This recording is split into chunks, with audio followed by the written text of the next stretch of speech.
West বেঙ্গলে BJP ক্ষমতায় আসার সঙ্গে সঙ্গেই দুর্গা মন্দির খুলে গেল। তুমি হয়তো ভাবছো যে দুর্গা মন্দির খুলে যাওয়ার সাথে বিজেপি জেতার কি সম্পর্ক? হ্যাঁ, সম্পর্ক আছে। এই আসানসোলের মন্দিরটি একটি মসজিদের পাশেই অবস্থিত ছিল, তাই সেখানকার মুসলিমরা বলেছিল যে এই মন্দিরটা কোনোভাবেই কেউ কোনোদিন খুলতে চাইবে না, আর যদি এই মন্দিরটা খোলা হয় তাহলে এখানে খুনকা নদিয়া বেহেগা, রক্তের গঙ্গা বইবে। কালকে যখনই বিজেপি জিতেছে, বিজেপির সমর্থকরা ও কর্মীরা সবাই একসাথে মিলে সেই মন্দিরটা কিন্তু আগে খুলেছে। তাহলে তুমি ভাবো যে পশ্চিমবঙ্গে বিজেপি আসাটা কতটা জরুরি ছিল।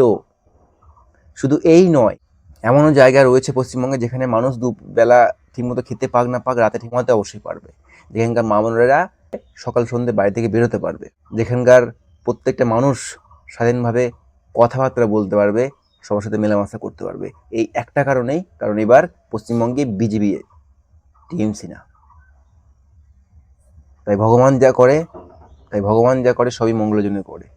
এটুকুই বলার ছিল। জয় শ্রীরাম।